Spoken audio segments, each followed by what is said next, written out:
శివలింగంపై కాలు పెట్టిన భక్తుడు, కాని శివుడే మెచ్చిన గొప్ప భక్తుడు. ఇదే భక్త కన్నప్ప కథ. ఒకరోజు అడవిలో ఒంటరిగా ఉన్న శివలింగం చూసి ఇదే నా దేవుడు అనుకుంటాడు. ఎవరో లేరు, చూసుకునేవాళ్లు లేరు అని భావించి శివుణ్ణి తన దేవుడిగా స్వీకరిస్తాడు. నా దేవుడు ఆకలిగా ఉంటాడు అని భావించి స్వర్ణముఖీ నదిమండి నోట్లో నీరు తీసుకువచ్చి శివలింగానికి అభిషేకం చేస్తాడు. తాను వేటాడిన ఉత్తమ మాంసాన్ని నైవేద్యంగా అర్పిస్తాడు. ఉదయం వచ్చిన పూజారి శివలింగం దగ్గర ఉన్న మాంసాన్ని చూసి దిగ్భ్రాంతి చెందుతాడు. ఎవరో అపవిత్రంగా పూజ చేస్తున్నారు అని బాధపడుతూ మహాదేవుణ్ణి ప్రార్థిస్తాడు. ఆ రోజు రాత్రి పూజారి కలలో మహాశివుడు కనిపించి, రేపు దాక్కుని నిజమైన భక్తి ఏంటో తెలుసుకో అంటాడు. మరుసటి రాత్రి పూజారి దాక్కుని చూస్తుండగా కన్నప్ప మాంసం నైవేద్యంగా పెడతాడు. భక్తితో తన పూజను ప్రారంభిస్తాడు.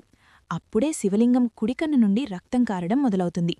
కన్నప్ప అది చూసి చాలా భయపడుతూ ఔషధాలు పెడతాడు. అయినా ఆగదు. వెంటనే తన కుడికన్ను తీసి శివలింగం కన్ను దగ్గర పెడతాడు. ఆ కన్ను దగ్గర రక్తం ఆగిపోతుంది. అయితే వెంటనే ఎడమ కన్ను నుండి రక్తం కారడం మొదలవుతుంది. తన రెండో కన్ను కూడా అర్పించాలి అంటే ఎక్కడ పెట్టాలో ఎలా తెలుసుకోవాలి అని తన కాలు శివలింగంపై పెట్టి స్థానం గుర్తుపెట్టుకుని రెండో కన్ను కూడా అర్పిస్తాడు. ఆ త్యాగం, ఆ పరమ భక్తి చూసి పూజారి అలా చూసి నిలిచిపోతాడు. ఆ క్షణమే శివుడు ప్రత్యక్షమై కన్నప్పకు కంటిచూపు ప్రసాదిస్తాడు. కన్నప్పకు మోక్షం ప్రసాదిస్తాడు.